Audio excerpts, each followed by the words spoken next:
విశ్వమే నా గృహం, మంచి చేయడమే నా మతం. విశ్వ గురువులందరికీ నిత్యం నమో నమః. విశ్వ గురువులందరూ నా పరమ బంధువులు. జగత్పిత పరమాత్మ పితాహమస్య జగతో మాత ధాత పితామహః. వేద్యం పవిత్రం ఓంకారం రుక్సామ యజురేవచ. పితాహమస్య జగతో మాత దాత పితామహః అంటే ఈ ప్రపంచానికి తల్లి, తండ్రి, తాత, దాత సర్వం నేనే అంటున్నాడు ఆది దేవుడు. అనాథ బంధువు, అనాది నిధనం విష్ణుం సర్వలోక మహేశ్వరం లోకాధ్యక్షం స్తువన్ నిత్యం సర్వ దుఃఖాతిగో భవేత్. పరమాత్మ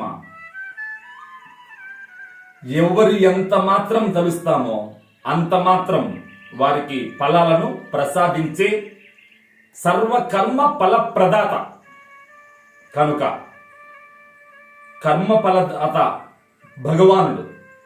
మన కర్మలు సత్కర్మ ప్రారంభంలో సత్కర్మలే శాంతికి పరమ బంధువులు. దుష్కర్మను త్యజించి సత్కర్మను స్వీకరించు. జ్ఞాన దృష్టి లభించినప్పుడు రెండు మాయమైతాయి. సర్వధర్మాన్ పరిత్యజ్య మామేకం శరణం వ్రజ. నీ సర్వధర్మాలు పరమాత్మ చరణ కమలాలకు సమర్పించి ఎప్పుడైతే నిలుస్తావో అక్కడ నిత్యానంద ముక్తిధామం శోభిస్తుంటది. మరి అనన్య చింతయంతో మాం ఏ జనాః పర్యుపాసతే. ఇది సాధన విధానం.